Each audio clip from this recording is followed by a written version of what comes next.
Start. Hello students, मैं शाइना परमार आज आपके लिए लेके आई हूँ नेक्स्ट टॉपिक, वो है Republic and kingdoms. What is Republic, what is kingdom, ये सारा हम इसमें पढ़ने वाले हैं। और आखिर क्यों पढ़ने वाले हैं ये बहुत जानना ज़रूरी है। ये एशियंट इंडिया में एक ऐसा टॉपिक है जो हर किसी को थोड़ा मुश्किल लगता है, क्योंकि कुछ नया पढ़ने वाले हैं और कुछ बड़ा पढ़ने वाले हैं और कुछ बहुत ज़्यादा पढ़ने वाले हैं। इससे पहले हमने इंडस वैली सिविलाइजेशन देखा और वैदिक एज देखा, उसमें हमने पढ़ा कि उनकी लाइफ्स के बारे में पढ़ते रहे। लेकिन हाँ, सिंधु घाटी की सभ्यता में हमने ये जरूर पढ़ा कि उसका विस्तार कहाँ तक हुआ था, कुछ स्टेट्स के बारे में हम पढ़ते रहे। लेकिन अब इसमें थोड़ा और डिटेल में पढ़ेंगे कि आखिर जो ऋग वैदिक एज में या लेटर वैदिक एज में जन थे, जन पढ़े हमने, तो वो जनपद कैसे बने और जनपद से वो महाजनपद कैसे बने। तो ये हमारा जो नेक्स्ट टॉपिक है वो है रिपब्लिक्स एंड किंगडम्स 600 BC से लेके 321 BC तक। 600 BC जहाँ तक हमने लेटर वैदिक एज को पढ़ लिया। उसके बाद क्या शुरू होता है, एक ऐसा समय जहाँ धर्मों में परिवर्तन आना शुरू हो गया, क्योंकि हिंदू धर्म में बुराइयां आनी शुरू हो गई थी, वो हमने लेटर वैदिक एज में पढ़ा। फिर उस हिंदू धर्म को ठीक करने के लिए नए धर्म शुरू हुए, वो थे बुद्ध धर्म और जैन धर्म। तो ये हमारा जो समय है 600 BC से 321, ये दो धर्मों का समय है, दो नए धर्मों का समय है। इसमें हम पढ़ेंगे कि कौन से नए नए ऐसे स्टेट सामने आए और क्यों आए और कैसे आए, और वो आखिर में क्या वो किसी राजा के अधीन थे या वहाँ पे कुछ सोसाइटीज बनी हुई थी कि जनता अपनी मर्जी कर सकती थी। तो ऐसा हम इसमें पढ़ने वाले हैं। तो 321 BC इसलिए यहाँ तक पढ़ेंगे क्योंकि फिर सिकंदर ने भारत में हमला किया, फिर उसकी मृत्यु हुई और एक नया वंश शुरू हुआ, वो था मौर्य वंश, जिसने पूरे भारत पे अधिकार कर लिया। लेकिन मौर्य वंश को पढ़ने से पहले हम ये देखेंगे कि वो छोटे छोटे कौन से स्टेट थे, वो कौन से राजा थे या वो लोग कौन थे जिन्होंने इसको संभाल के रखा भारत को। तो हमें पहले क्लियर होना चाहिए कि रिपब्लिक क्या है और किंगडम क्या है, जिसमें महाजनपद को हम पढ़ेंगे। रिपब्लिक यानी कि गणराज या गण संघ, यानी जहाँ पे डेमोक्रेसी है, यहाँ पे एक व्यक्ति का राज नहीं है। कुछ सोसाइटीज, जैसे भारत एक रिपब्लिक कंट्री है, तो यहाँ पे इलेक्शंस होते हैं, हमारे आगे से आगे लोकसभा बनती है, विधानसभा बनती है, या कुछ भी अलग अलग तरह की पार्टीज बनती हैं, तो हमें अधिकार है चुनने का अपना राजा, अपना प्रधानमंत्री।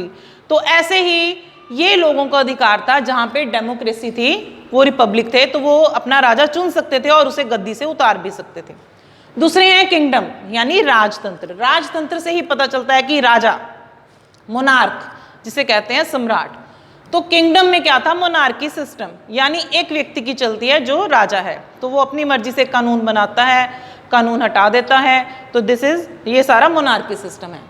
तो ये रिपब्लिक और जो मोनार्की सिस्टम या किंगडम्स हैं, ये कितने थे, तो ये कहा जाता है कि जब पाणिनि ने इतिहास लिखा, तो हमारे पास लिटरेचर है, पाणिनि ये कहता है कि वो हमारे पास 40 स्टेट्स हैं, या महाजनपद या जनपद कह लो।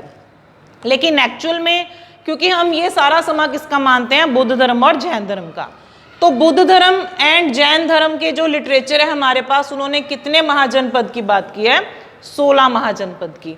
अब महाजनपद है क्या, व्हाट इज महाजनपद?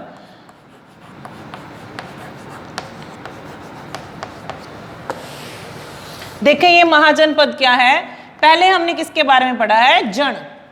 तो हमने ऋग्वेदिक और लेटर में देखा है वो जनपद क्या बन गए, जहाँ पे कुछ लोग रहने लग पड़े।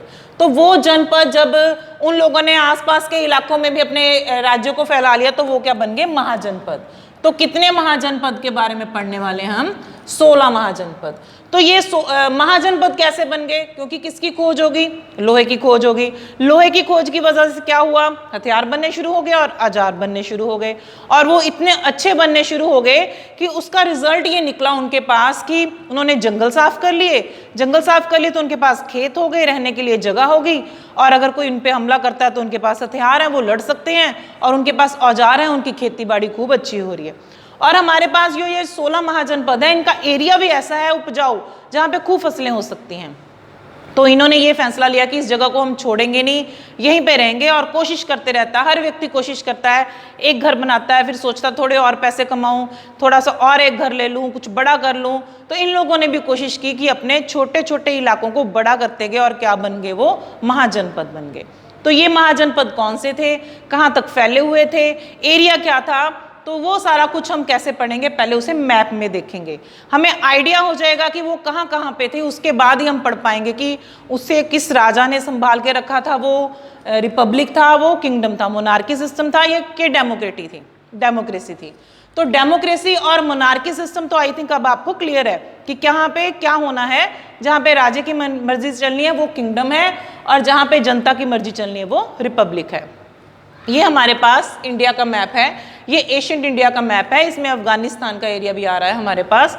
तो इसमें हम ये देखेंगे कि नॉर्थ, साउथ और ईस्ट और वेस्ट, वेस्ट में अफगानिस्तान तक, नॉर्थ में बिहार तक, ईस्ट में बिहार तक, नॉर्थ में हमारे पास हिंदू कुश पर्वत और साउथ में हमारे पास गोदावरी नदी। पहले हम ये डायरेक्शन लगा लेते हैं, उसके बाद हम उसके अंदर इन 16 महाजनपदों को भरेंगे। तो ये अफगानिस्तान तक फैला हुआ है और पूर्व में बिहार तक फैला हुआ है। तो बिहार में सबसे पहला जो हमारे पास स्टार्ट मिलता है हमारे पास महाजनपद में, वो है अंग। तो बिहार के एरिया से हम शुरू करेंगे, अंग के बाद लिखेंगे मगध, जो सबसे बाद में शक्तिशाली बन गया, और मौर्य वंश में भी हम मगध राज के बारे में बार बार पढ़ेंगे।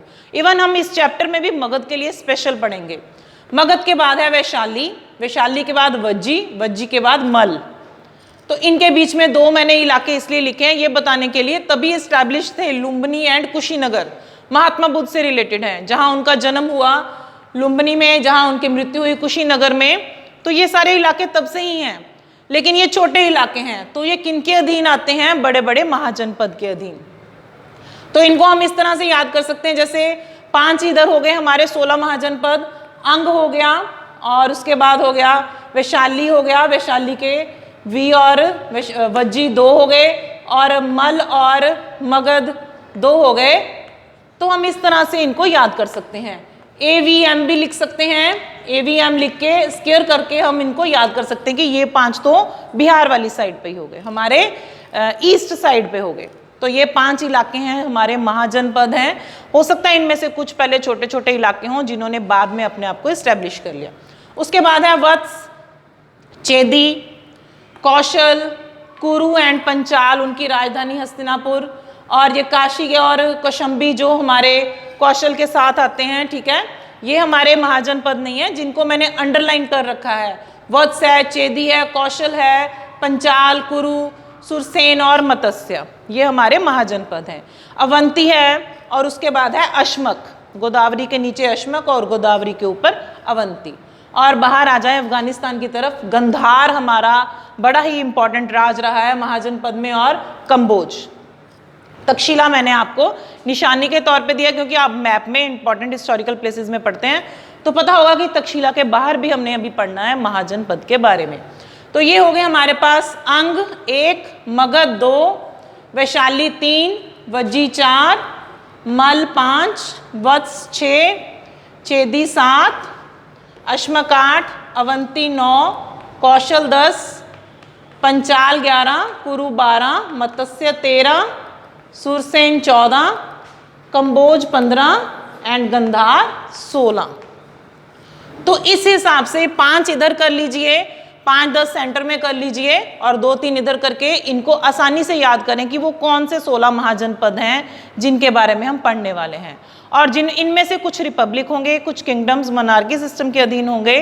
तो ये सारा डिटेल में पढ़ेंगे कि आखिर ये कौन से इलाके हैं, किस एरिया में आते हैं, कौन से राजा थे, उन्होंने कैसे इसको चलाया और उनकी राजधानी कौन सी। जैसे हमने ये देखा कि जो हमारे पास कुरु हैं उनकी राजधानी थी हस्तिनापुर। तो इस तरह से हर एक चीज़ को हम इसको डिटेल में पढ़ेंगे। सबसे इंपॉर्टेंट क्या है, ये याद करना कि ये 16 नाम कौन से हैं। तो आपका अब काम क्या है कि इनके पहले पहले अल्फ़ाबेट को लिख लें, चाहे हिंदी में, पंजाबी में, इंग्लिश में, और काउंट करें उन अक्षरों को कि कौन सेम है। उसका स्क्वायर करें, क्यूब करें, आपकी मर्जी है। उस हिसाब से आप उसकी कोई भी ट्रिक बना लें। और नेक्स्ट लेक्चर में आपको इसकी एक ट्रिक भी बना के दूंगी जिससे आप इजीली इसे याद कर सकते हैं। लेकिन पहले कोशिश आप करें आपको कौन सी ट्रिक अच्छी लगी। अगर नहीं बनती तो आप मेरी ट्रिक के साथ भी इनको याद कर सकते हैं। तो वेरी इजी। सिर्फ सुनने में और देखने में डर लगता है कि क्या पढ़ने वाले हैं, क्या है गणराज, क्या है हमारे पास राजतंत्र, जैसे हमने कभी सुना ही नहीं। लेकिन बहुत ही आसान है गणराज और राजतंत्र को पढ़ना इस चैप्टर में। ध्यान से पढ़िए। Thank you so much.